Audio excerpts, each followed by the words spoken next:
Gucci. So and today Fendi, so It's hot. Here's to Barbenheimer. Cheers. Cheers. Tastes like juice. It's our go-go juice. It's our go-go juice. Barbie! Oppy. I feel like that was Oppy. Oppy. I love that was like my favorite part of that movie, by the way, when everyone was just shouting Oppy.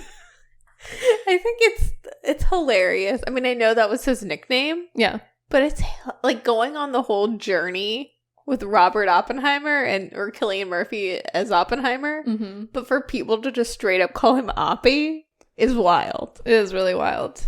Loved it though. Same. I love Cillian Murphy though. Yes, those cheekbones.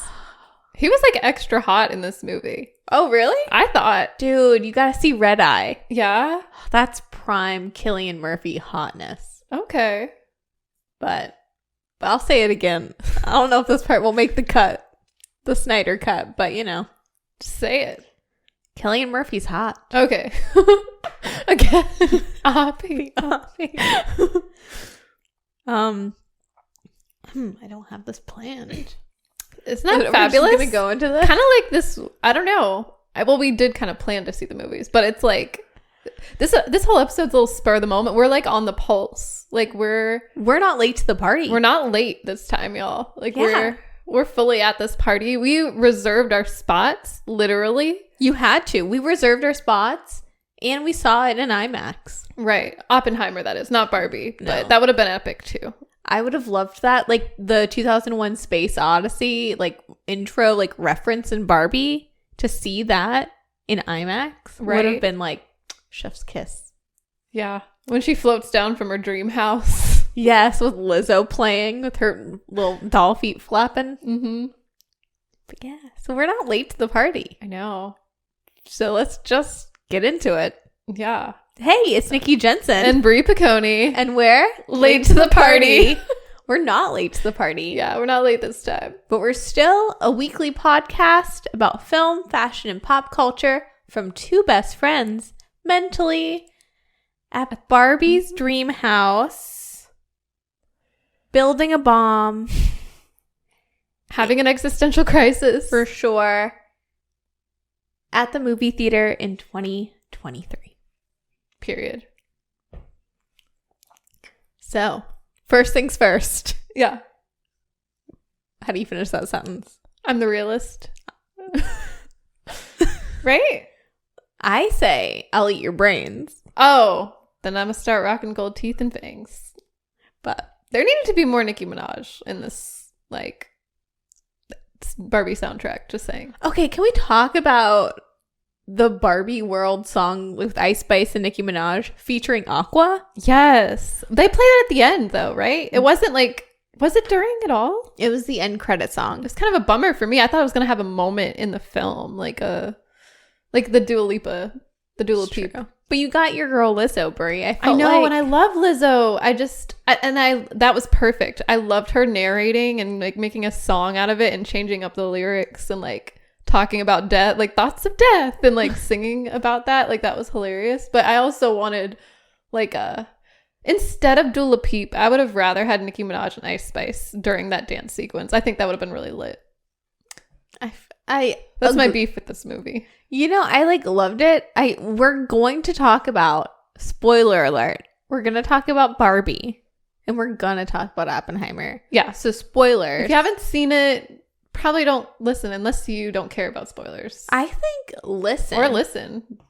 Listen, reserve your tickets, listen to our podcast before, be super confused, and be like, I don't know what these girls were talking about. Yeah. And then watch it and then be like, I know what these girls are talking about. Yep. I think that's the way. That's the Barbenheimer with late to the party involved. Listen to it before you see Barbenheimer.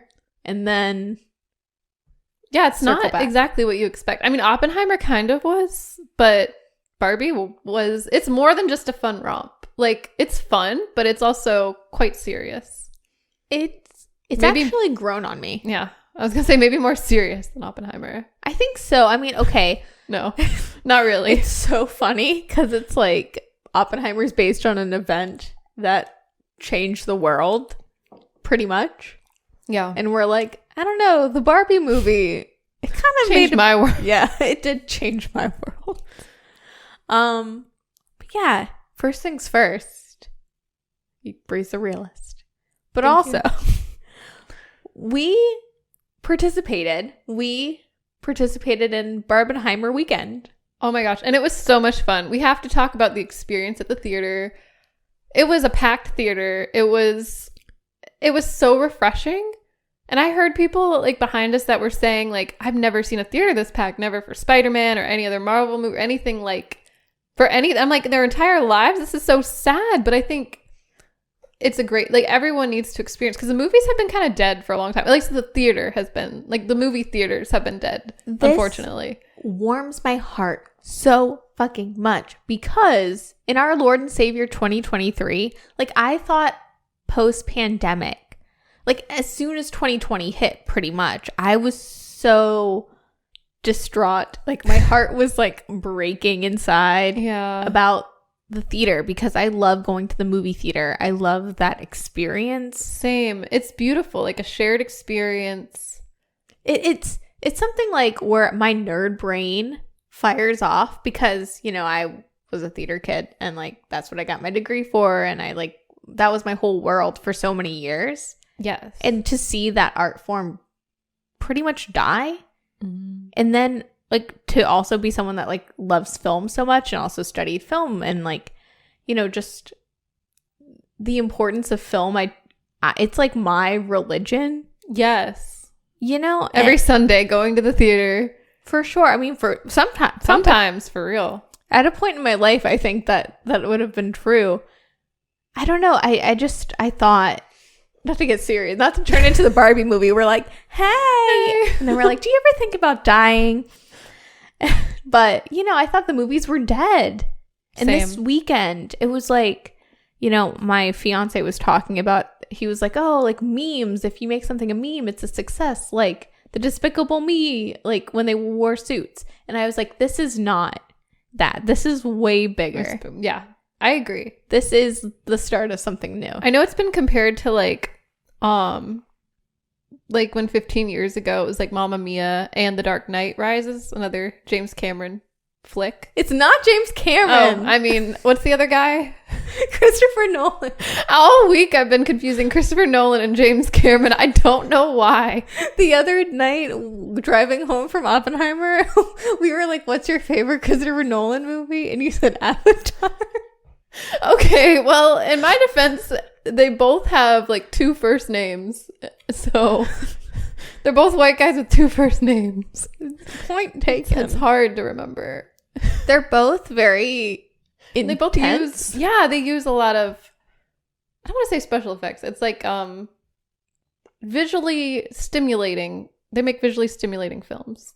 Is that fair to say? It's true. I feel like that's the director though. You're like, they capture images on film. No, but it's not always stimulating. Like Avatar's like a world, you know, there's excitement there. When they hook their hair up. Is Christopher Nolan? Yes. Oh. I thought James Cameron did explosions though. Sometimes. Am I just confusing the two? James Cameron did like Terminator. Oh. Terminator 2, Titanic. Okay. Maybe I'm just like assuming he does like tragic, like big, like tragic things. I don't know. I mean, okay. I will say, I know I just ragged on you for a bit, but they're directors that are very ambitious. Yeah. I think when James Cameron made Titanic, when he made Avatar especially, he's very ambitious. And I think Christopher Nolan, if we're talking about ambition with a capital A, this movie, Oppenheimer, he left Warner Brothers and they were trying to be petty against him and put him against Barbie. Right. And this is his like biggest opening weekend after like The Dark Knight and The Dark Knight Rises. He's winning. Good for him. He's participating in Rat Girl Summer for sure. He's Rat feral. Girl Summer. Christopher Nolan's my favorite, like feral girl summer. Love it.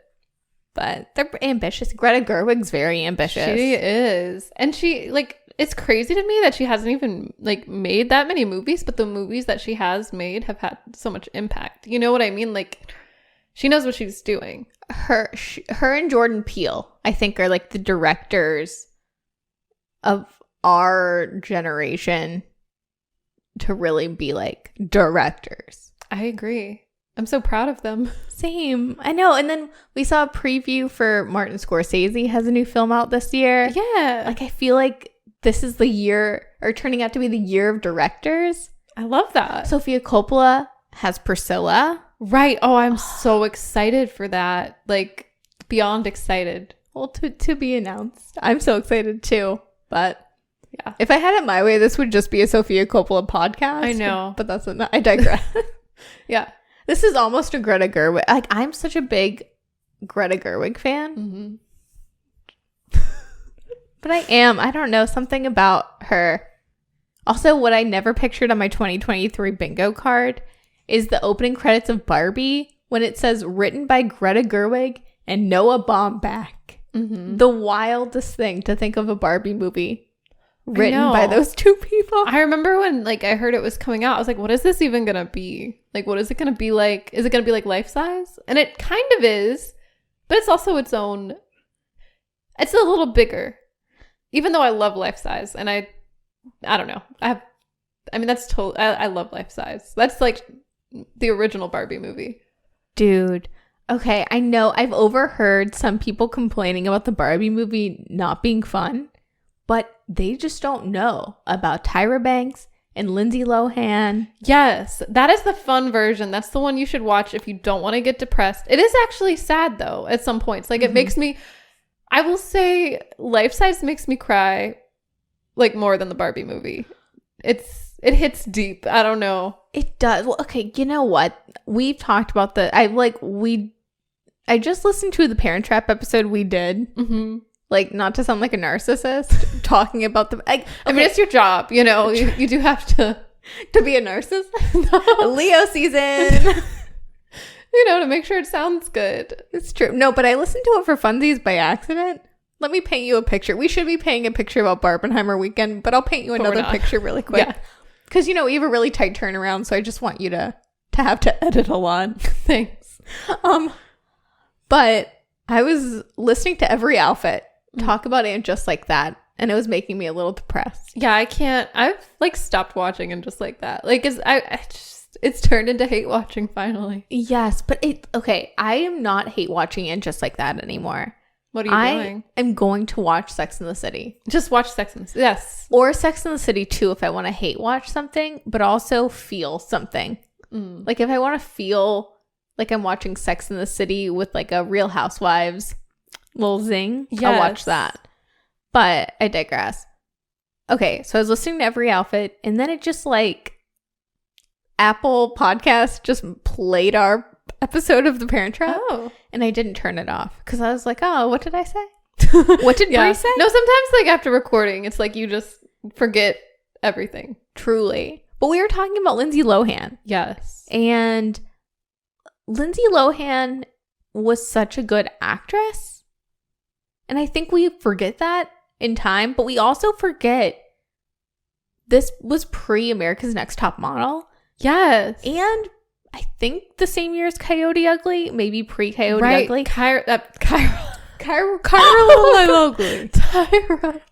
Tyra's in Coyote Ugly as well. Shaking that thing. For real. Shake your body. Shake your body. That turned 19 this year, by the way. Oh, wow. Oh, no, cheers to that. My Coyote Ugly dreams are still alive. Yes. We're still to young the party enough to shake it. Coyote Ugly. Didn't we already do that? We already talked about Coyote Ugly. We did a whole episode. No, but I think like in real life we should do Coyote Ugly. In real life, yes. Just gets right up on the just clears off the bookshelf, starts do like a book like it's like our TikTok. We're like very confident. Like we should do Coyote Ugly, and then it's like cut to us being really awkward. And like TikTok's hard, y'all. Would that be us doing Coyote Ugly? Like if we were at the Coyote Ugly though, and we were like, we're gonna get on the bar. Yeah. I feel like I'd probably be like, what's the main girl? The Piper Parablo? Yeah. I forgot her name. Parabo? But like I forgot what her character's name is, but Susie? I don't know. Definitely not. But you know how she's awkward? She's like, I don't want to do this. It's us the whole time. Yeah. My point was, Tyra Banks in Life Size is a very good actress. Yes. She has me. She has it. When she's at that computer going... No, when she is at the restaurant devouring that bread. Oh my God. That's the scene. Yeah. That's it. Seeing Tyra Banks eat, like didn't she eat like cake or something at this event? Like, isn't she like, I've never had cake before? It's like a big revelation. No, it was bread. Was what it you're just talking bread? about. Yeah. She's like in that fabulous outfit with the hat and she's like, Huh. and she's putting butter on the bread. Oh, maybe you're like right. a psycho. It's my favorite. Maybe I just wished it was cake. You're like, let them eat cake. Yeah. Oh my God. I don't even know where we are right now. We're talking about Tyra Banks. Life Size Barbie movie is the OG Barbie movie. Yeah. Like full stop. And we will probably do an episode on that sometime. I think we should. It deserves its own episode. It changed my life. Like that's a definitive film in the Nikki Brie catalog. It made me believe in witchcraft. Oh yes, she does. What does she say? Something. I don't know. I used to know. Yeah. I used to say it to myself and brush my hair thinking you were wishing your Barbies to come to life, were you? 100%. So did you play with Barbies as a kid? Hundo P. So were you, because we came up in a very giving time. Mm-hmm. We had the Barbies. We had Bratz. Yeah. We had My Scenes. We had the Diva I Stars. had them all. Same. They all commingled. Like except the Diva Stars would be like giants in the Barbie world. And they had huge heads. Like they didn't quite fit in, but the My Scenes and the Bratz, there was like always like a turf war between them, you know? They were like the Sharks and the Jets in High School, or not High School Musical, West Side Story. West Side Story. Yeah, they were like snapping. Yeah. Oh man, no, see, like my Bratz and my Barbies did not mingle. When I felt like cool and edgy, I would go for Bratz. Mm. When I was feeling classic, I'd go for Barbies. Yeah. Yeah. That was like, there was like no, you know, they had different storylines in my world as a kid. I feel like the Bratz and the My Scenes were related in my story. And the My Scenes were sometimes related to the Barbies, but never. The Bratz were just so different. They were cooler. They were so cool. But yeah, I was like a Barbie girl in a Barbie world. Yeah. Like I remember even being a little kid and my aunt would babysit me and she gave me the Aqua CD with Barbie Girl on it. And so like at 4 years old, I was like singing the most raunchy lyrics. Come on, Barbie, let's go party. Okay, up until this week, I didn't know that in the verse, she's saying I'm a blonde bimbo girl in a fantasy world. Wait, I didn't know that either. Yeah. I didn't know what she was saying. I didn't either. I always just sang it like I'm a blonde banana in a yeah, that went over my head. Huh. So, but I am a brunette bimbo girl in a fantasy world, you know? Amen. Yeah. Yeah. Same. I wear my slut shirt with the Shrek font out, you know? Yes. When I'm feeling saucy. Oh my God, I love sluts. Yeah. Anyway, put that on a t-shirt. Yes. Yeah, we have a lot of loose threads. I'm like, which one do we pick up? Do we talk about Life Size? Do we talk about The Dark Mama? Do we talk about... That's The Dark Knight and Mamma Mia. I was like, what is the Dark Mama? Who is she? Me. I was like, ooh, I'm intrigued. Dark Mama. Sounds scary. I would see a dub. Oh my God. To be... I mean, I was alive in 2008, but roll with me. To be alive in 2008. Yes. I wish like meme culture was alive and well then. Period. Because I would participate in The Dark Mama. Like I would want to see The Dark Knight. Wait, and then see Mamma Mia. And you didn't? I didn't. I just saw Mamma Mia. I saw The Dark Knight. I think I did. I saw both of them. At the same time. I mean, like... not at this. I don't have time. I mean, you know, close to the like same. clock stoppers. Yeah. Click. You were like, pause. I create a whole new timeline. just to see. But so not on the same date though, right? Not on the same day.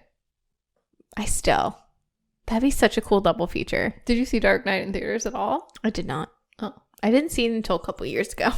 man. Yeah, that was a cool one. I know I was missing it. I saw The Dark Knight Rises opening night, and I hadn't seen The Dark Knight yet. And I know I'm like routing myself out. Yeah. But then I eventually saw The Dark Knight. And it was really good. It was better than The Dark Knight Rises. Yeah. Anyways, so where were we? The Dark Mama. The Dark Mama. Man, I just love this like discourse. This whole Barbenheimer meme makes me believe in life again. Yes. I know that's not hyperbolic. I wasn't believing in life, but now I do. Yeah. I mean, we have gone through, I don't know if people listening can pick up on it or if you can pick up on it, but I've low-key been going through like an existential crisis. Yes. And going through it, and I'm always talking about how there's no like it girls anymore, and there's no pop culture. You know, I don't want to be like pop culture died in 2009, but sometimes I like feel like, man, I don't want to just be looking back at things. I know what you mean. Yeah. Like I want something. Why can't We we need find something joy to happen. Yeah. Yeah. Maybe that's why I'm such a big like Taylor Swift fan. Mm. But I love what this whole Barbie phenomenon is doing for girl culture. Mm-hmm. I don't know. What do you think about this whole Barbenheimer meme and like Barbie breaking all these records and being like the highest grossing movie of 2023 so far? And I'm not really surprised. I think it deserves it. I mean, you take like Barbie is such a big figure anyways. Like I don't know any girl that hasn't grown up playing with Barbies or like thought of Barbie as the symbol of like I can be any, like it's really interesting because like in this movie these are like the parts where I got emotional when it was like, oh, you can be anything, you can do this. That they showed Barbie like throughout the years like at one point, and it's like the original intention of Barbie because like I've watched like documentaries on Barbie like before this movie, like just in general. Tiny Shoulders? Or what is that one called? I don't know which one it was. All I know is it talked about like how it was probably, honestly, it was probably the toys that built America. I think it was that one, honestly. It's a good series. It was like Mattel. It talked about how that started and like how Ruth, what's her name? Ruth Handler created Barbie, like what she had in mind and how she created like Mattel and, you know, for that time. Like for women like that, like she was doing something different. She was, I don't know. It was really like a big deal at the time and in the future. Cause like, I think about like our time when we were growing up, like I just remember Barbie just being the symbol of like, you know, you can be a doctor. Yeah, I don't know. It's like really silly cause it's just a doll, but at the same time, it's like, when you think about like I guess maybe it was the beginning of the movie. It's also in the trailer, like when they talk about like girls playing just baby dolls and that like role you just like kind of pretend to be a mother or whatever. Like that's, I mean, I'm sure, and kids do like playing with baby dolls, sure. But like the movie says, you get over that real quick. Yeah, you get over that. Like, but you can imagine yourself. That's the great thing about Barbie. And I think the great thing about Barbie in general is Barbie's come a long way and there's been so many different Barbies and different Barbies to represent like all body types or just different like ethnicity, like just like I don't know. Barbie's has so many careers. She's a career woman. She is. She's unstoppable. She's like that Meredith Brooks song. She's every woman. That's not Meredith Brooks, but Shaka Khan. Is that Shaka Khan? But yeah, no, she's a bitch. She's a lover. She's a child. She's a mother. Yep. She's a sinner. She's a saint. She doesn't feel ashamed. She doesn't. Except in this movie. Stereotypical Barbie kind of feels ashamed. She does. That's so sad. But she shouldn't. That was the only part of the movie where I was like, man, she shouldn't feel ashamed to just be stereotypical Barbie. Yeah. That plays a role too. But I get it. The journey. Yeah. Is beautiful. And like we were talking about before we recorded, the ending of the Barbie movie, if I think about it too long, it will spiral me. Yeah. Like I will go into a deep, dark hole that I know I can't go in. Yeah. which I think is so cool. Brie, Yeah. we in our lifetime, like, we got to see the Barbie movie. Like you said, it's such a big deal because our mothers are, our aunts, like our, like people older than us, people younger than us, everyone plays with Barbie, and that's the symbol of, you can be anything you want to be, and girls growing up, and I don't know, what's the word? Like girl culture, but also, this like their role model and what you aspire to be, and so it's really cool that we get a Barbie movie, for one, but also two, from Greta Gerwig, who started out as this like mumblecore darling and then morphed into, this like superstar director. Yeah, I know, it's so interesting, but like, I don't know. I can't imagine, like, I don't know what it would look like if someone else directed it. Like, I love what she did with it. Like, it has the right amount of heart, but also self-awareness. Yeah, it has like so much self-awareness. It's crazy to think that like at one point in development, they had like a Diablo Cody script, and it was going to be Amy Schumer. I feel like that was As so Barbie. wrong. So wrong. No. Because it would be too sarcastic. It would be too tongue-in-cheek. Yeah, I think too so. cynical. I agree. Yeah, all the above. Yeah.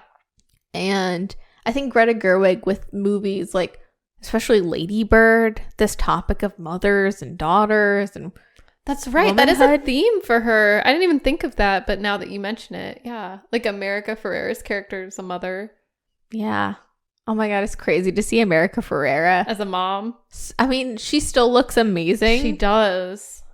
But also, yeah. I know. It feels like just yesterday she was in the Sisterhood of the Traveling Pants. Maybe for me. Like, we did just watch that movie. Yeah, we literally just watched it. But yeah, we like had the proper Barbenheimer weekend. Maybe not the proper. Okay, we cheated a little bit. So we saw on Friday Barbie, and it was sold out. I went early to the theater to get tickets for us. Right. Sold out. We had to go to the 9:30 show, which is fine. That was fine. But we saw it. There were lines out the door. Everyone was dressed in pink. I loved seeing people dress up for a movie. Like, that is so fun. Even the boys. Like, there were some boys that had, like, pink lace, or just, like, like, everyone was, like, I mean, sure, there was, like, a discount if you wore pink, but I think a lot of people were just doing it for fun. Because we live on the Outer Banks. Not to dox us. So there's a lot of people that are tourists. Mm-hmm. So it was funny to listen to people in line talk about how they had to get their pink fits, but they were on vacation. Uh-huh. And just that, they just had to get their pink outfits. Yeah.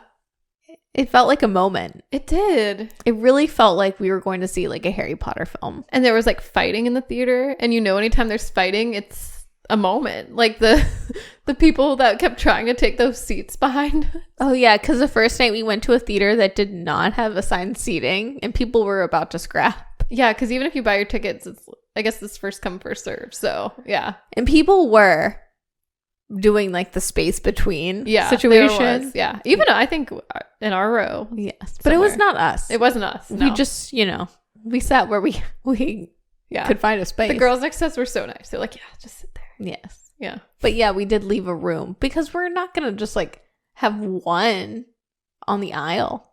No. It's ridiculous. We're a part of the problem. Yeah, I know. I think maybe we were. Now that I think about it, there was that one seat next to No, they didn't let us sit down in that seat. Yeah. So no one ever sat there, though. But no one ever sat there. Your bag wasn't on that chair. It was someone else's bag. So it's their problem. I wasn't. We're innocent. Yeah. We're innocents. We're like, let the record show. We're innocent. Yeah. But yeah, Barbie. Yeah. We saw Barbie. I know.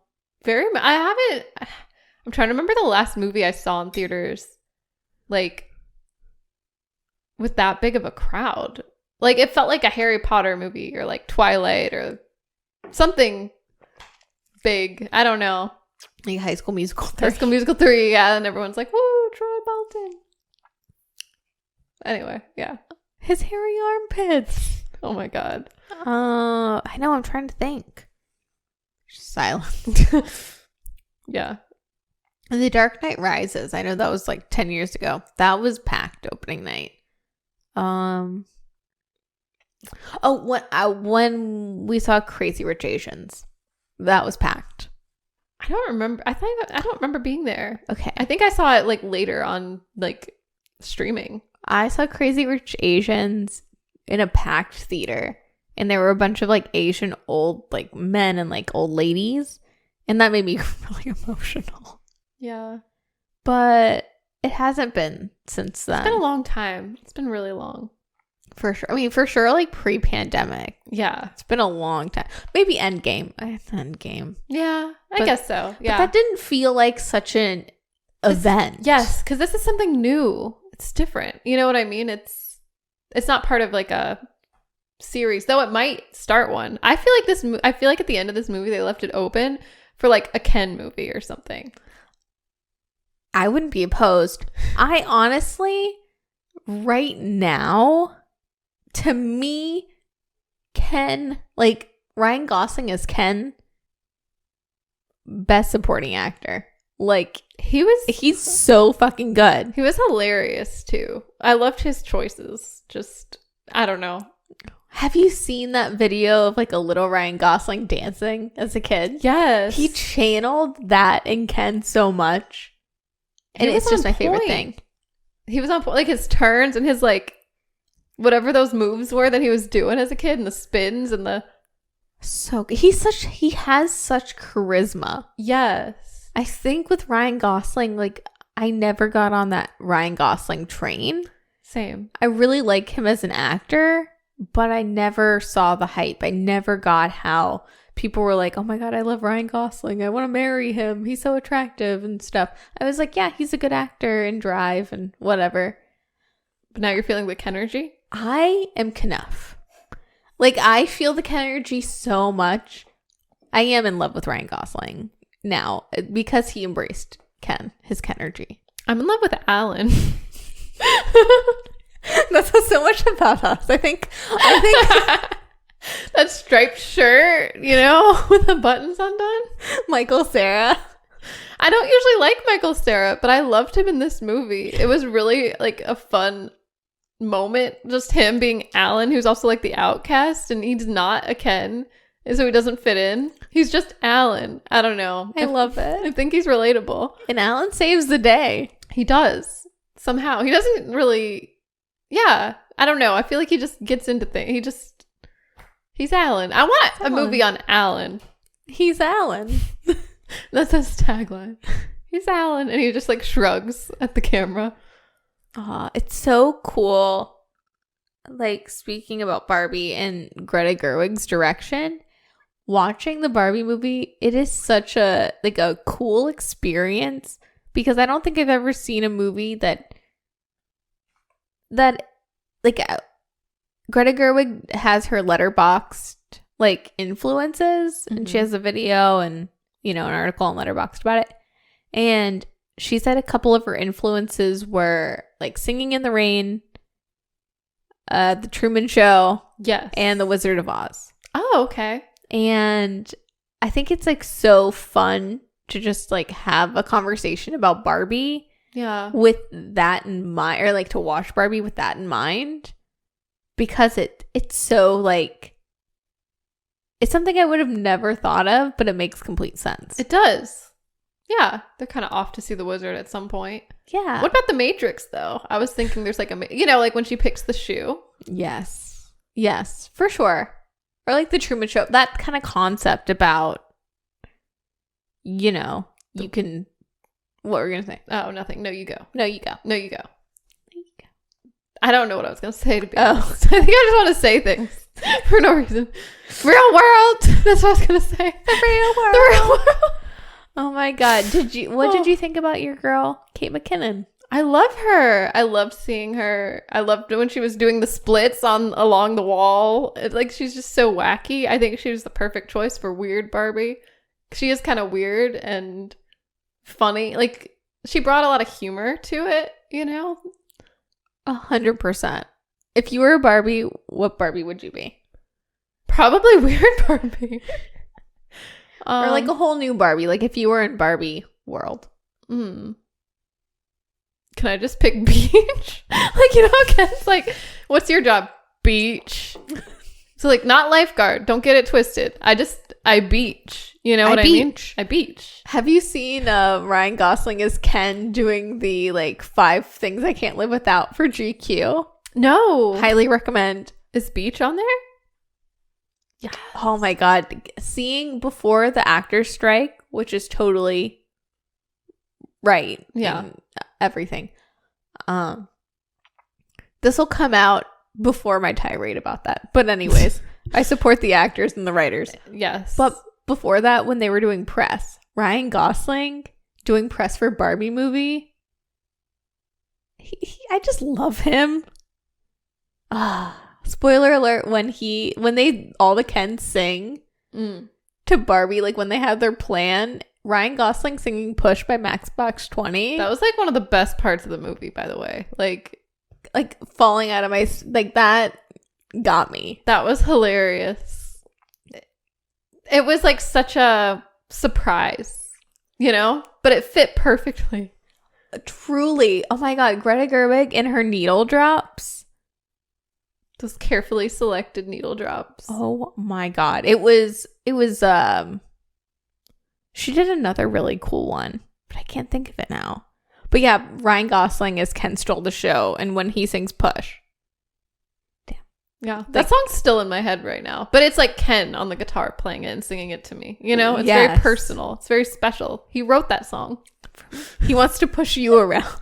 Oh, so good. Oh. Just like, yeah. The like, it's almost like, I feel like the lyrics make a lot of sense for where Ken's coming from, but they're also like, the way he's like, I'm gonna play guitar at you. Not to, like, it's kind of like, I've been there. Yeah. I've been there, Barbie. It's never good. Hi, Barbie. What kind of Barbie would you be? You asked me, and I mean, I didn't give you the best answer, but I don't know. It's hard. It would be platform flip-flop Barbie. Yes. She's like Ken who just beaches, and I just platforms. I like that. Simple. Yeah. Yeah. What would you be?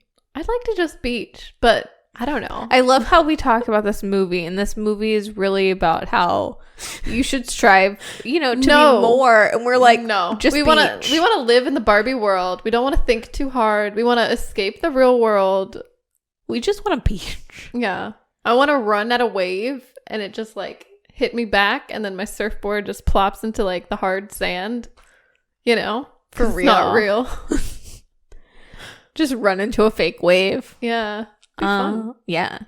No, I feel like this movie, if we're going to talk about that, yeah, I think it's such an interesting, like, it's a very nuanced. I know I saw a lot of young girls at the Barbie movie, and it's a very interesting thing that even though I'm, my 20s, it's hard for me to comprehend a lot of what Gerwig is trying to say with the Barbie movie, because it is one of those things where it's like you do in this movie go into like, what is your worth as a woman, right? Like, it's funny and it's all like fun and jokes, and I love the way Ryan Gosling says, I want to take you for granted. Like, I love his Rob Thomas. I love how he also, when they go into the real world, his takeaways are like men / Kens rule the world, and horses. So he loves horses. He loves horses. He's like, this is what the world is about. Horses and Kenergy. And it's kind of true. Pretty much. Minus the horses, which is a disappointment. I mean, he even was like, I thought that it'd be more about horses than it wasn't. I don't know. That line got me. It just made me laugh, because I think like, it makes you think, though, a lot about our roles in society, like as women, as men, like just in general, like, and how you just want to, and how you just want to be a person. Yeah, like, I think everyone just Yeah. Yeah. Go ahead. No. Wants to be a person at the end of the day. I think so. I mean, that's the biggest thing I took away from it. Same. Is that like, yeah, it is that,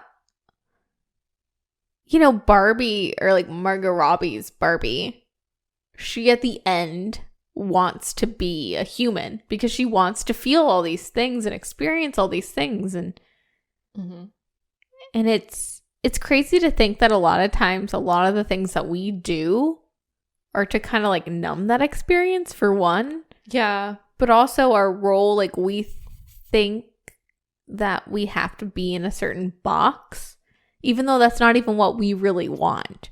We just want to be all the Barbies. That's why when we're a kid, we want to be an astronaut one day, and a dentist the next, and a homemaker the next, and a movie star the next. Like, we want to be all these things. We don't want to just be the one thing. But we are human, so we can be whatever we want to be. Not to be cheesy, but like we can. Like, we have power. This should have been America Ferrera's monologue. But if you also just want to, you know, be pretty, you can do that too. Nikki for Barbie president.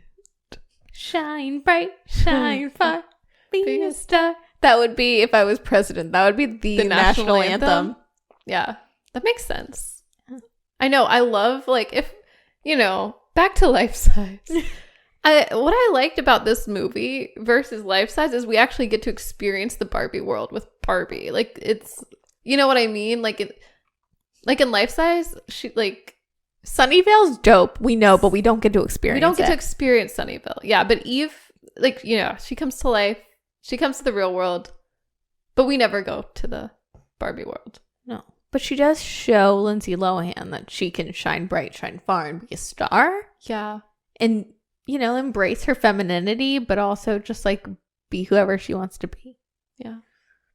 Period. And she gives that bomb-ass makeover to the lady in the office. Yes. That wears those suits. It was a sleigh. It was. I love how I'm like, I think women are more. Work enough. Work enough. And then I'm like, but you know, makeovers. Yeah. I mean, people are complex. Just truly. Well, speaking of complex people. Yeah. So we saw Barbie Friday night. Mm-hmm. Then we traveled far and wide. We did travel very far. To an IMAX theater with Dolby surround sound. It was pretty cool. The surround sound was, yeah. To see Oppenheimer. There weren't as many explosions as I thought there would be, though. I feel like Ken again. I'm like, oh, it wasn't enough. They're just more. You know what was enough? What?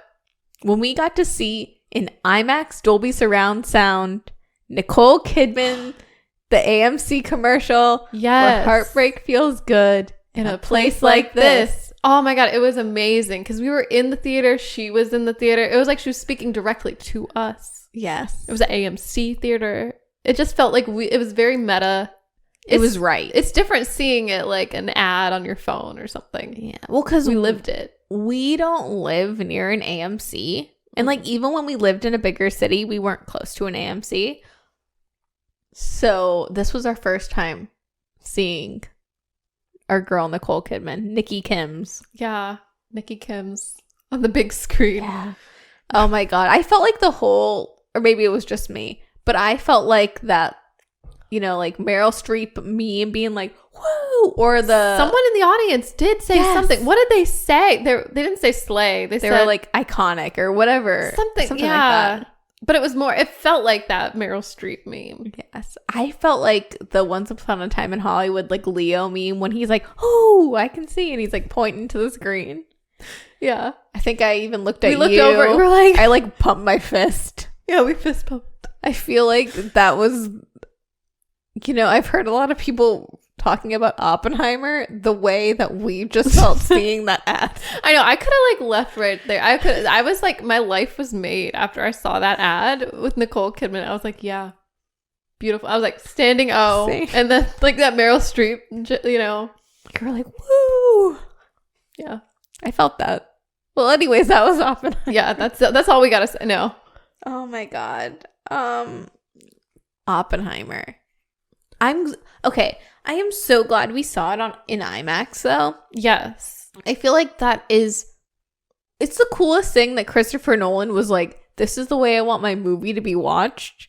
And then people in 2023 were like, us included, were like, okay, we're going to go travel and see this movie the way you, the director, intended. I get it though. I get it. Like, it has a lot of impact. Imagine if it wasn't an IMAX. That's why I haven't seen Dunkirk.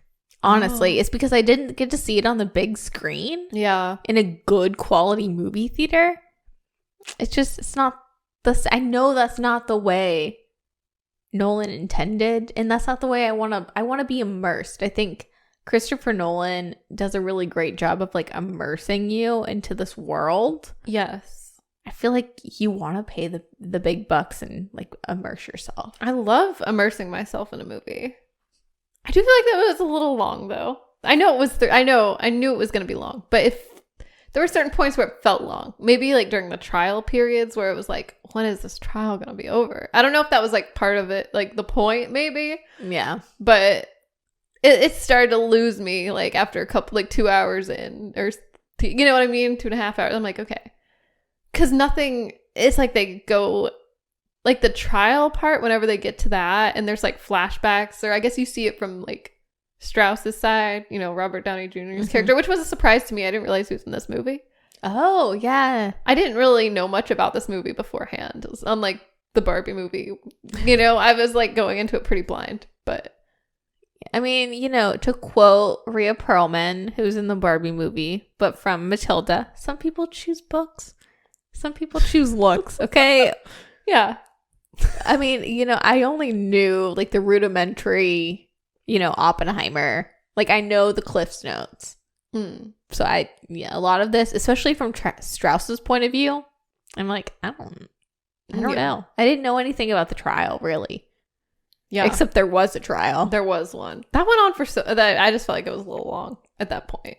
I feel like there was a point where I was like, oh, this is like kind of long. But then I told myself, I was like, if I can sit through all those stupid Marvel movies, I can sit here for this. Yeah, totally. Like, you know, I was bored in those too, though. I can't sit through a 3-hour movie. It's hard. Or like The Irishman, as much as I love Martin Scorsese, and I know his next movie is probably going to be just as long. I was like, I was like, okay. I'm like, I get it. There's a trial. There's people. I'm like, can we just I think chop it up? Yeah. I mean, I think the only time that really does work is like for Wolf of Wall Street.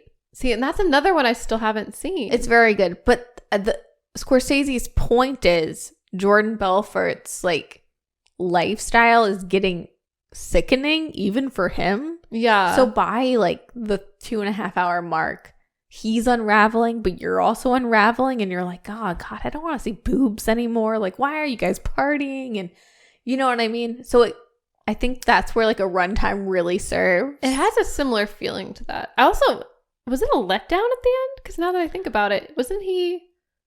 It doesn't work out for him. No, I think it's very interesting, and like I think the movie in general is very ambitious. Yeah, I think it's very interesting to have the bomb go off almost mid-movie, right? So then you're just left with yeah. But I think that is very interesting to like that scene afterwards where he's speaking, and you know his like guilt is overcoming him, and you know you hear that's the like crowd. My favorite part of the movie. I think like that and the bomb going off, because it.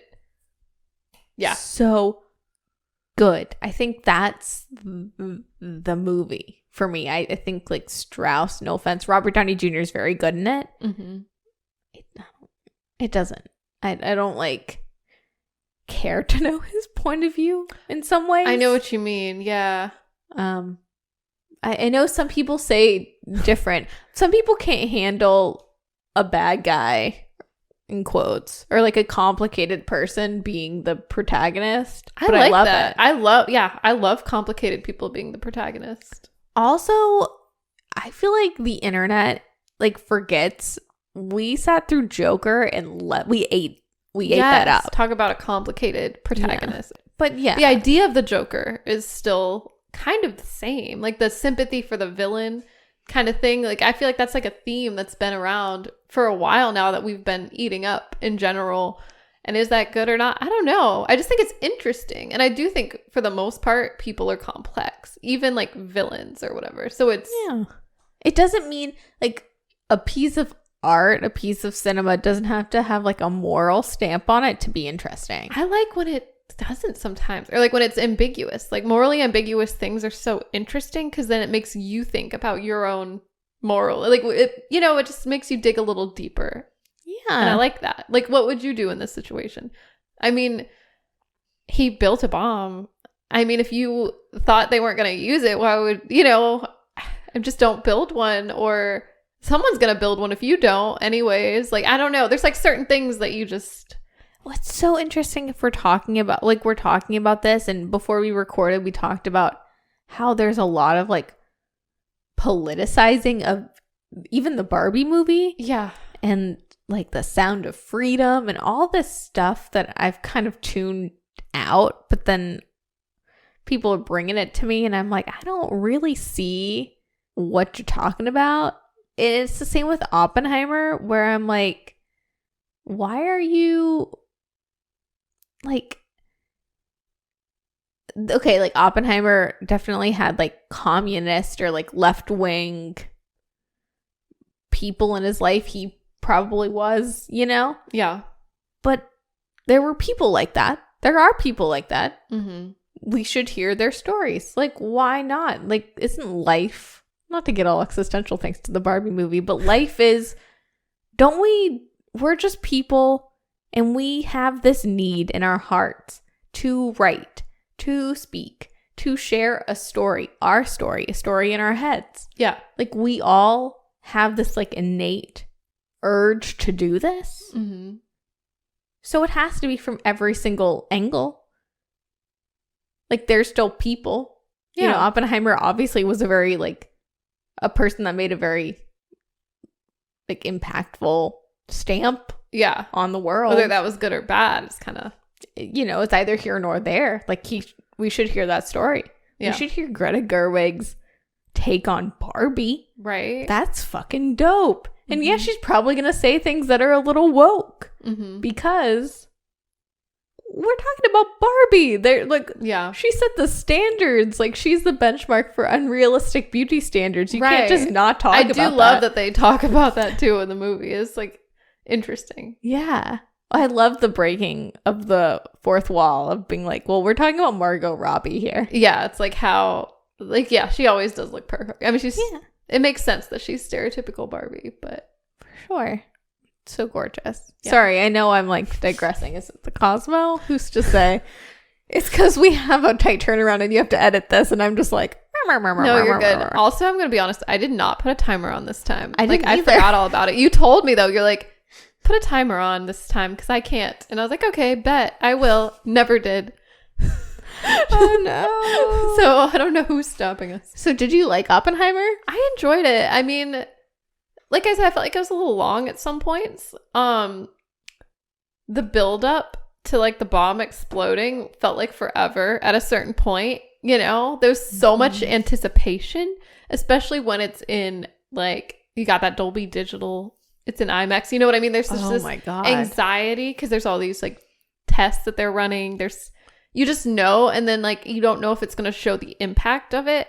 But it shows more the impact on Oppenheimer in a way, but it's like not super, I don't know, like Cillian Murphy, like you just have to look into his eyes, I guess, because he doesn't say a whole lot like to anyone. It's like, speaking of Tyra Banks, this man smiles it. It's all about the eyes. It's all about the eyes. Yeah. I just feel like there's a lot going on for him, but it doesn't.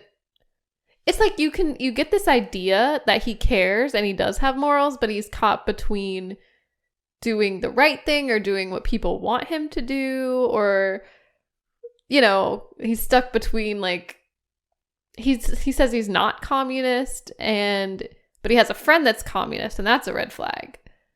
He was communist. Yeah. So, Have you seen that meme? I think it's Seinfeld 2000 or, that Twitter. And the meme is like Elaine in that one episode being like, I'm dating a communist. And it's like Oppenheimer. Oh my God, that's funny. Wait, really? Is Yeah. like historically that's his association or? I don't know, but I don't know. From the looks of it, I think He's that went over my head. I feel like it's a safe bet to say Oppenheimer was a communist, right? Let me Google that. I don't know if I'm just like believing him because he's the main character. I don't know if it's like. So he never officially joined the Communist Party, but many of his closest friends and family members were. Oh. Yeah, he was at least a communist sympathizer. Gotcha. So it's like a line he's towing there. Yeah, which they definitely portray in the film. Yeah. But yeah, again, I don't know. I don't want to make a moral stamp on it. I don't really care about that. What I will say is this film,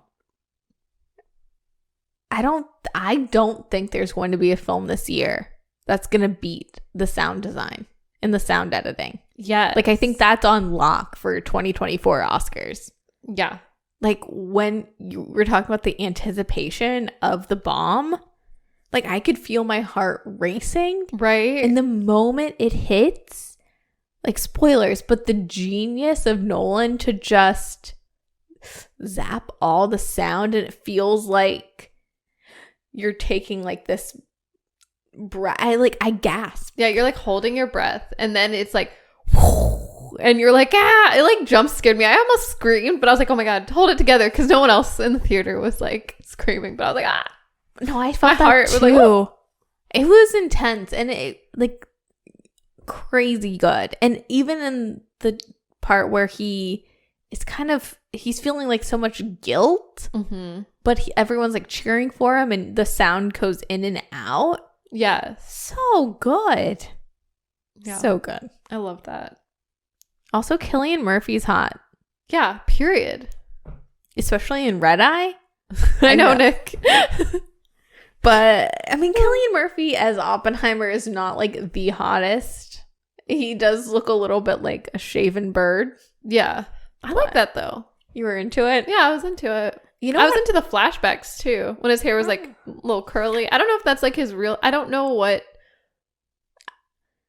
I'm guessing middle-aged Cillian's like closest to how he really looks. Probably.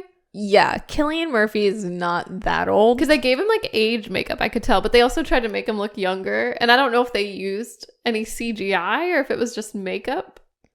But he looked good. I think Cillian Murphy now looks really good. I know for Oppenheimer, he definitely lost weight. Mm-hmm.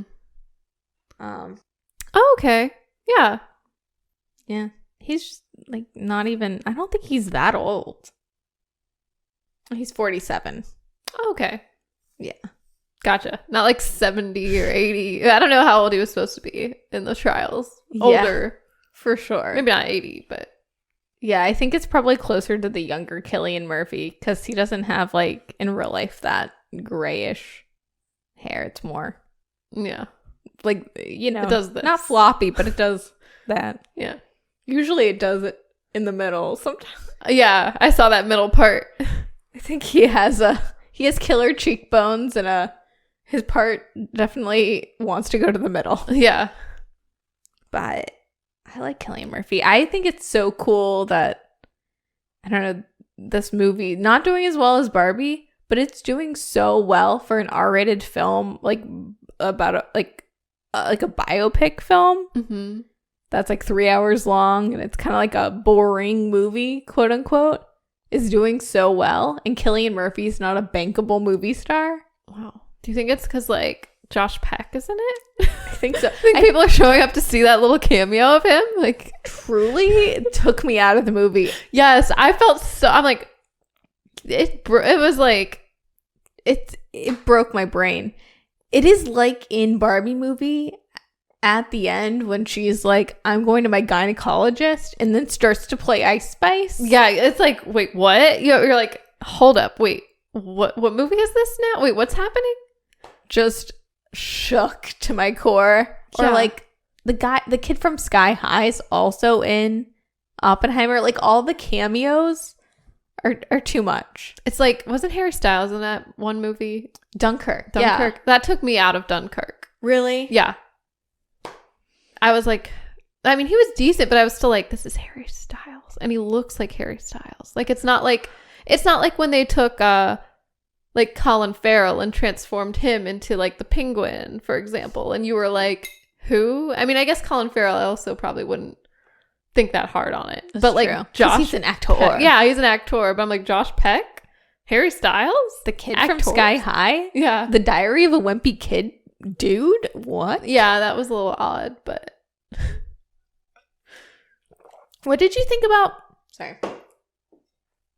What did you think about Florence Pugh's performance? I loved it. I love Florence Pugh. She never disappoints me. Like, I feel like, I don't know. It was what I expect from Florence Pugh. She holds her own, you know. Florence Pugh was pewing. She was pewing. Her character seemed fully fledged, you know. I mean, we don't see a lot of her, but I don't know. I have complicated feelings about Florence Pugh, but really? yeah, she's like hit her. I think she's a very good actor. Like, I love Midsummer. Mm-hmm. It's one of my favorites, and that performance is amazing. I love her in Little Women, Greta Gerwig. Yes. But Florence Pugh lately is kind of, I think I saw her Hot Ones, and her as a person kind of annoys me. Well, did she make it all the way through? She did, but she just was like trying to be like very, like, I love the tang, like very like persnickety about food, and like I'm a food expert, and it just gonna, I don't know. She could taste the notes. Yeah, I in was the like, stop. sauces. I was like, enough. But Gotcha. the only takeaway I had from Florence Pugh and like Cillian Murphy's sex scenes in this movie, Uh-huh. I felt like Charlotte York in Sex and the City in what, season 5 or season 6? Uh-huh. When, you know, when she moves, or Harry moves in, and Harry has this habit of being naked in the house and sitting on her furniture. Yes. Dude, I was That was like the least sexy scene. I was like, take y'all's naked bodies off those chairs. Put some clean clothes on. I know. Well, she was like so laid out and comfortable, but like too comfortable. It was like But then like Cillian Murphy as Oppenheimer he was like so uncomfortable. yeah, his body language like, and I was like, I think this would be solved if you put on your underwear. yeah. Sorry, not to be a prude, but I think that would solve a lot They of weren't like problems. loving it. They weren't like proper nudists. Like, No, I think also Oppenheimer would not have made that bomb if he just wore some clothes sometimes, like on chairs. That's my really? hot take. That's- No. I don't know. I just feel like his light. Yeah, I don't know. Put on some clothes. You nasty. Oh, what else? Do you foresee any nominations for Barbie yes. or Oppenheimer on the Oscars? Yes. For Barbie, I feel like definitely like the set design, Mm-hmm. which I don't know if that's also like production design. I don't know. Definitely set design. Maybe directing. Best original song for that Billie Eilish song, I think, is Billie going to be Eilish is on nominated. it? The end song when they're like the slow song. That sad song. Mhm. That's Billie Eilish. Have you Billie seen the music Eilish? video? No. And she's going through like doll clothes, her old like Grammy's outfit, and like her old. I don't know. It's sad. I don't Dang, know. and Rhea Perlman's there. Yeah, I'm like, I can't watch this. I think Rhea Perlman she should get an Oscar. No. I just love seeing her though. I do too. I think she should be at the Oscars. Yeah. Maybe do they have like any awards for dance numbers?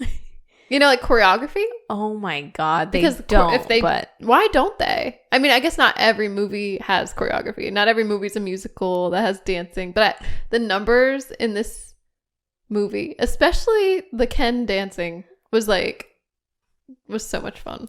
I really, at least for Golden Globes, Yes. Ryan Gosling as Ken, it takes the cake for me. I really want to see a best supporting actor for him, like across the board. Yes, I want Michael Cera for Alan. No, I'm just kidding.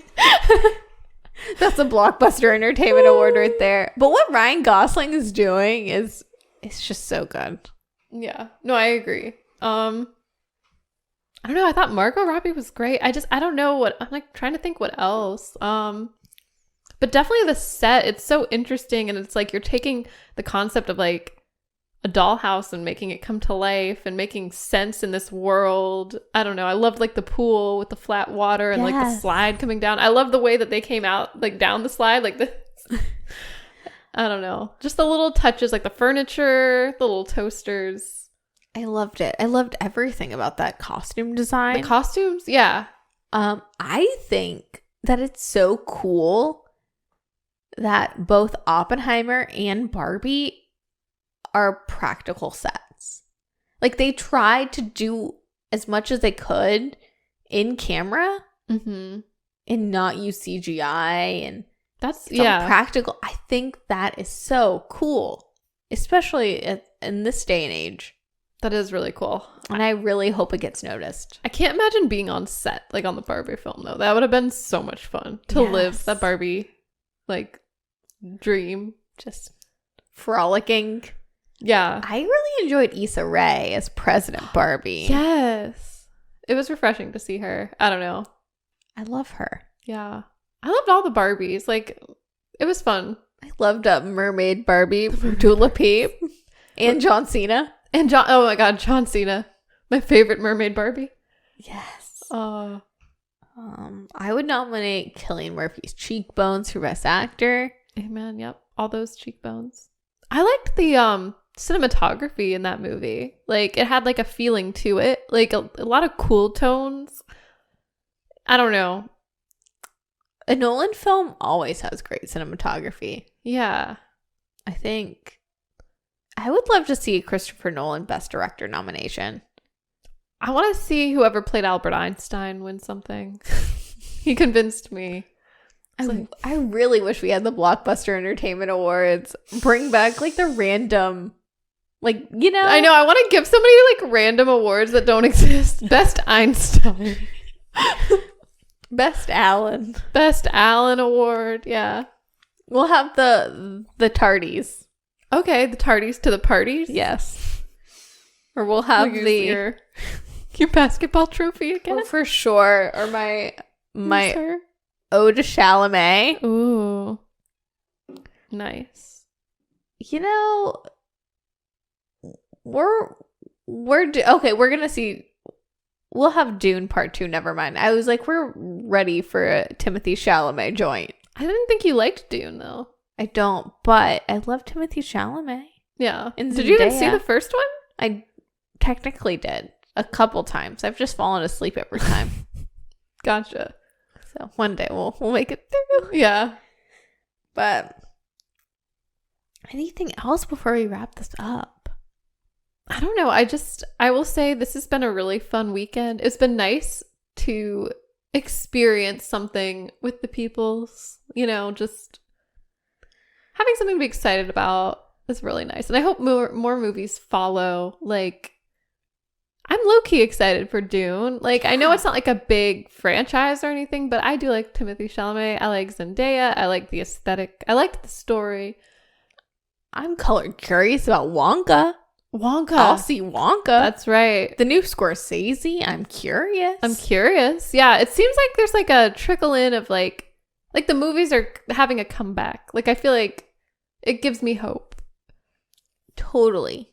But that's why we need to fairly compensate our actors, respect our writers, not just in TV, but in film, and really treat them like, yes. Because you can tell, like, to circle back to And Just Like That, those are actual writers, but they sound like they're AI generated. I was going to say, are they AI? You could have fooled me.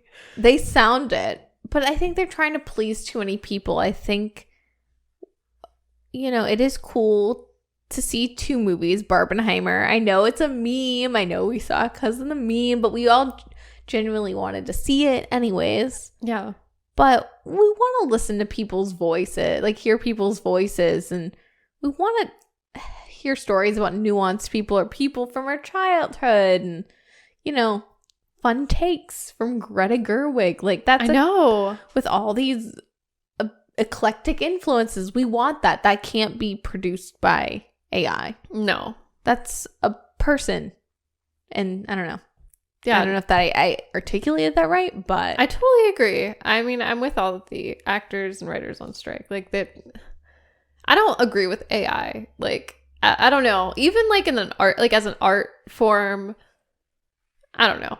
Because I'm an artist and I do photography. I don't know. I feel like there's like things where there's like, where's the line? Like you can claim someone's work as your own. Like there's like so many.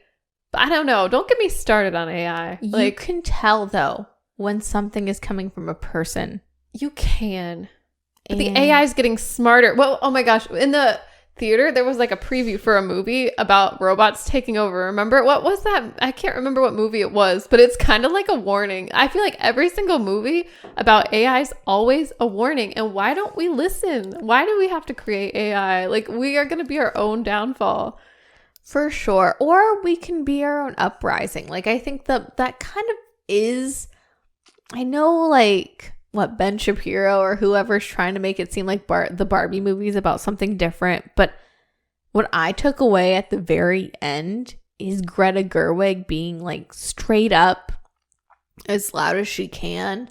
Like stereotypical Barbie in the movie wants to be a human because being a human means choices, and you can feel things and experience everything, and You're limited in Barbie land. yeah, and that can't be replicated. And I don't know, it's really cool to think that like 2 movies from 2 directors, 2 ambitious movies too. It's not like it is IP in the way that it's like Barbie and Mattel, but it's not a sequel. It's not a franchise. What is IP? I keep hearing IP. What does that mean? Like it's already in the, like an Indiana Jones or a Star Wars. Yeah. Or a Marvel or, something already existing that, like a Star Wars. Okay. Much. Gotcha. Like what a lot of movies have been. Yes. But I really hope a tide is turning. And also, people are going to see the movies. I talked to so many people today who are booking their Barbie tickets still after opening weekend in advance because all these shows are sold out. Mm-hmm. People want to go to the movies. People want to pay to see a movie. Like these streamers can't just rely on all these dum-dums just giving it to that. Like we want things from real people. We want to go to real places and experience things. Yes. So that does give me hope. And I don't know, maybe I'm reading too much into it, but that's okay because, I don't know. I'm a human. And Greta Gerwig said it's okay to feel things. It's okay to feel. I know. The more I think about it, the more I do enjoy the ending of the Barbie movie. Even though at first I was like, what? We're not going back to Barbie land? My favorite place. I want to go down the slides. I want to beach. I think we just didn't want to be like... Yeah. There's a lot to process. Yeah. Yeah. Also, I love the win for girl culture. This summer, with Taylor Swift Eras Tour, the Barbie movie. Yes. I mean, so many times, I've talked to people in passing that are wearing pink, and they're like, yeah, I'm coming from the Barbie movie. And if you're like, hi, Barbie, people on the streets will be like, hi, Barbie. I love that. Or me talking to people on the streets because they're wearing an Eras sweatshirt, and I'm like, what show did you go to? What were the surprise songs? And it's like, yeah, girl culture, man, this is fun. This is where in 2008, The Dark Mama, I would have loved someone to talk about Mamma Mia with me. Yeah. Well, I think this is why we created this podcast too. Yeah, true. We should circle back to that because I feel like that episode was not our best, but we were having an existential crisis. We were, but it's okay. I don't know. I really loved Barbenheimer Weekend. Me too. Thank you for sharing it with me. Yeah, thank you for sharing it with me. It's a lot of fun. So what would you rate the Barbie movie? I want to say 10 out of 10 because I can't find anything really wrong with it. Like, yes, sometimes there's like some cheesy parts or something, but how about you? I think for everything, 10 out of 10 Allens. 10 out of 10 plastic high heels. High heels, yeah. What about Oppenheimer? Maybe like an 8 out of 10. Just because it was a little long and just... I liked the flashback, or they weren't really flashbacks. I don't know. It confused me a little, but I enjoyed it. It's not like one I'm going to like pop in and be like, ooh, let me just watch Oppenheimer. You know, I'm in the mood. But Barbie, I would like put that in. Like, I'd be like, ooh, let me feel something, but also have a good time. Oppenheimer, I'm like, this is an interesting study. It's an interesting story. It's thought-provoking. It's captivating the way it's filmed. And the performances were good. I hear you. But yeah, I'd probably just 8 out of 10. Because I think critically it's really, like it's good. Yeah, like technically it's good. I think 9 out of 10 for me. 9 out of 10 Cillian Murphy cheekbones. Yeah. Or 9 out of 10 naked pews. Naked pews. Yeah. Isn't it wild how Olivia Blunt's character was like pregnant with Oppenheimer's child and was like, yeah, I'm just leaving my husband. Do you mean Emily Blunt? Yeah, what did I say? Olivia? That is wild. I know, I want to call her that. I mean, yeah, wait, what was going on with her character? She was kind of a shitty character. She was an alcoholic. She's an alcoholic. She hated her children.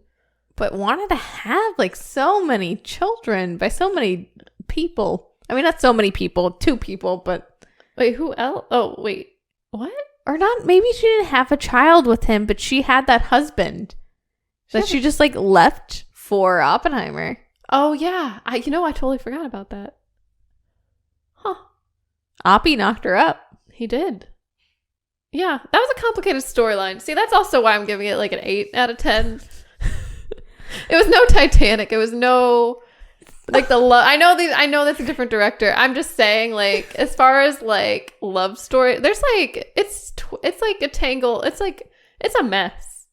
Oppie's a mess. Oppie is a mess. Oppie's a mess. I mean, I like seeing it, but it's still like he's a mess. I would love an Oppenheimer Barbie doll, like an Oppenheimer Ken, because you know what, Oppie is Knuff. Oh my god, just have like a mashup of the 2 movies where he's in like Barbie Land or Ken Land or something. It's like an alternate universe where he's like the doll and riding horses. He's like, why am I making these choices? But it's really the child that's disturbed that's playing with him or something. Truly. Or an adult. I don't know. It's us. It's just you and I right here. But is there anything else before we... Oh, okay. I have one question for you before we wrap this up. Lay it on me. What is your Greta Gerwig ranking? What do you mean, like overall, like all her movies? Yeah. Like, well, there's only 3. Yeah, there's the Barbie movie. There's Little Women, Lady Bird. Oh, right. I feel like Lady Bird would be first, then Barbie, then Little Women. Because I really enjoyed Little Women, but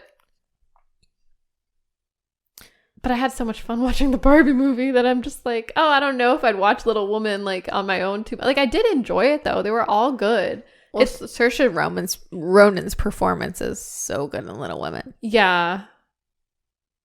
And the same Lady Bird. Truly, Lady Bird is peak. It makes me feel something the most. I think so too. I think Lady Bird and like Beanie Feldstein's character makes me think of us. So it makes me... I have a special place. Same ranking. Yeah. Same. Okay. Wow. This is the first time I think we've had the same, like literal same. But it is only, It's only 3. You know what takes the cake for me, like Barbie over Little Women? It's Ryan Gosling. Oh. If Ryan Gosling was singing Matchbox 20 in Little Women and like dancing... Then that would be Knuff. Yeah, that'd be a fun movie. But it's not. Yeah. So that's fair. I just can't stress enough how much Ryan Gosling is so good as Ken. When he wears that fur coat. So good. When he has like an 80s makeover. Yes. When he when they're dancing that disco number in the beginning and he like dances in. Love you. Everyone must see this movie just for Ryan Gosling. Yeah. To be honest, I know it's deeper than that, but you know, I want that sweatshirt that says "I am Kenna." Me too. They sell it. Like Mattel sells it. I believe it. Mattel's gonna make so much money off this movie. Rightfully so. I think I overheard someone in the theater. I think someone was like, "I want that hoodie," like just like out loud. It was like our thoughts, but someone verbalized it. I had to get it out. Yeah. Well, all right. Well, this has been our Barbenheimer ep. Well, thank you guys so much for listening. Yeah, leave us a rating and review on iTunes. Let us know if you've seen the Barbie movie or Oppenheimer. Yeah. Or participated in Barbenheimer Weekend. If you did it all, like we did. But even if you didn't, tune in next week. We'll be back to talk about something. Well, something from like the recesses of your mind. Yeah. A fun memory, probably about girl culture. Yeah. You may have forgotten about it. For sure. But we're here to remind you. For sure. But more importantly, just remember, you're enough. Bye. Bye.